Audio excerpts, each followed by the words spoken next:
बाबा प्रीतम धाम शमशान घाट के पास गीता कॉलोनी में परमपिता परमेश्वर से आज ये प्रार्थना करता हूँ कि प्रभु इस जल तल को, इस यमुना को सुंदर बनाने में आप ही कर सकते हैं कुछ। हमारे देश में, विदेश में और इस पृथ्वी पर पंच तत्व का बैलेंस बिगड़ गया है।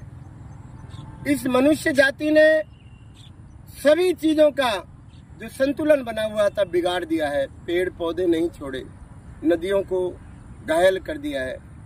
मल मूत्र के द्वारा नहीं बल्कि अपने पैसे की हवस में, इतना पैसा कमाने के चक्कर में इतने केमिकलों को नदियों के अंदर डाला जा रहा है और हर स्टेट की प्रशासन पैसे के चक्कर में उनको लाइसेंस दे देती है। ये फ्री का कार्य है। इसके अंदर नालों के द्वारा इसके अंदर सीधा का सीधा डाला जाता है। यही मल, यही मूत्र और यही जल, इसको फिल्टर करके हम सबको दिया जाता है। कुदरत जब अपने पे आती है ना तो मनुष्य भी नहीं बचेगा। अभी आप बांग्लादेश में देख रहे हैं क्या हालत हो रही है। सनातन सनातन की बात करते हैं और सनातन की हिंदुओं की क्या हालत हो रही है। हिंदू को जगाने के लिए चारों शंकराचार्यों में से कोई नहीं। 1 लाख से अधिक मंडलेश्वर, महामंडलेश्वर है। 14 महा बने हुए हैं, मंडलेश्वरों के मठ बने हुए हैं। किसके लिए? फिर मुसलमानों का दोष। अरे वो हर अपने धर्म को लेके चल रहे हैं, अपने कर्मों को लेके चल रहे हैं, अपनी मेहनत कर रहे हैं। कम से कम चारों शंकराचार्यों को चाहिए कि हिंदू को जगाने की प्रचेष्टा करें। कम से कम उनके बारे में तो बताएं कि धर्म क्या है, धर्म क्या कर सकता है, धर्म किसके अधीन चल रहा है। हम लोग ही नहीं कर पाते। कोई किसी में जुड़ गया है, कोई किसी में जुड़ गया है, कोई किसी पंथ में जुड़ गया है, कोई किसी पंथ में जुड़ गया है। वैसे ही नेता कर रहे हैं। वो जानते हैं कि इस क्षेत्र के अंदर इतने आदमी इसको मानते हैं, इसको इतने मानते हैं, वहां पर वैसे ही कैंडिडेट खड़ा करके अपनी सीट को प्रणाम दे रहे हैं। हम लोगों को, हिंदू जाति को, मनुष्य जाति को इकट्ठा होना पड़ेगा और पंच तत्व की तरफ देखना पड़ेगा। शासन प्रशासन अपना कार्य करती रहे, उससे कोई मतलब नहीं है। शासन प्रशासन अपना कार्य करती रहे, लेकिन मनुष्य को जागना पड़ेगा।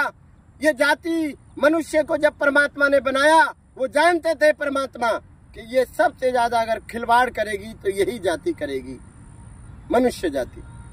और जितना दुरुपयोग अगर इस पृथ्वी का किया है तो मनुष्य ने किया है।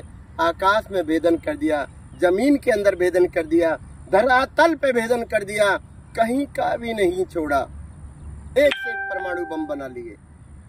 और देखिए, सबसे बड़ी विडंबना मैं आपको बताऊं कि भारत देश के सारे प्रधानमंत्री, राष्ट्रपति, मंत्री, मुख्यमंत्री और सबसे बड़ी बात है कि 200 से 250 देशों के राजदूत भी हमारे दिल्ली के अंदर ही रहते हैं। उसके बावजूद भी ये यमुना देखिए, इस यमुना का अस्तित्व बिल्कुल खत्म हो गया।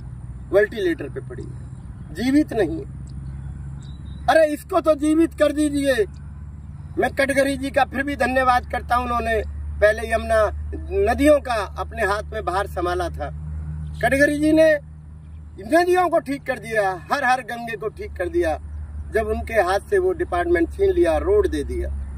आज पूरे भारत में नहीं, पूरे विश्व के अंदर गडकरी जी की जय है, क्योंकि उन्होंने रोडों का इतना बड़ा निर्माण किया है। समय पर पाबंद लगाकर हर कार्य को पूर्ण कर रहे हैं।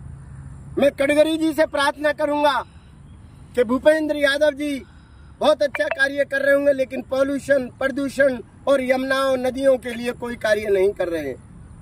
मैं गडकरी जी से प्रार्थना करूंगा, माननीय प्रधानमंत्री जी से, राष्ट्रपति जी से, सर्वोच्च न्यायालय से यही प्रार्थना करूंगा कि गडकरी जी को नदियों का, पहाड़ों का, पर्यावरण का मंत्री बनाया जाए।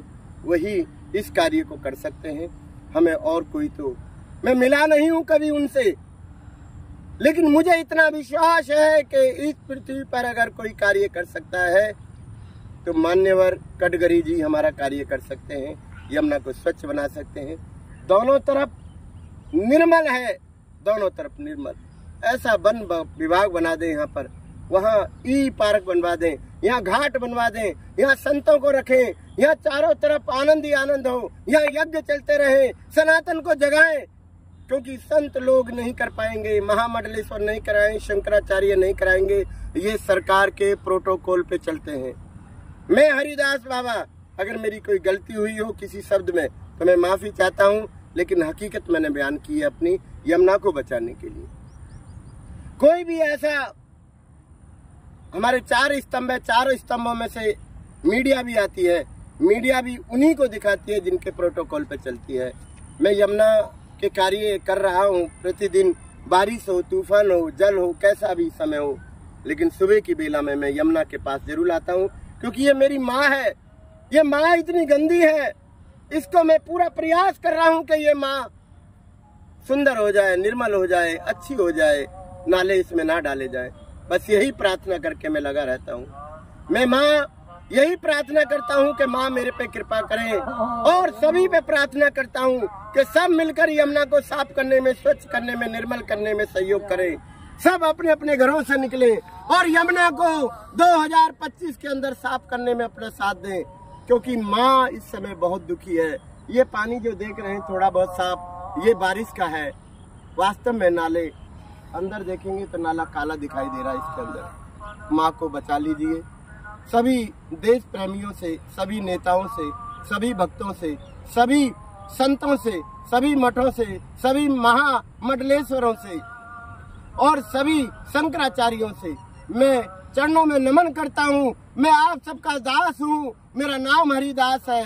मेरे पे कृपा करिए, माँ यमुना पे कृपा करिए, इसको स्वच्छ बनाइए, निर्मल बनाइए, कैसे भी करिए। अगर आपकी आत्मा जागृत है तो इसके लिए कुछ करिए। मैं हरिदास बाबा, आपका दास, यमुना किनारे। हर हर महादेव।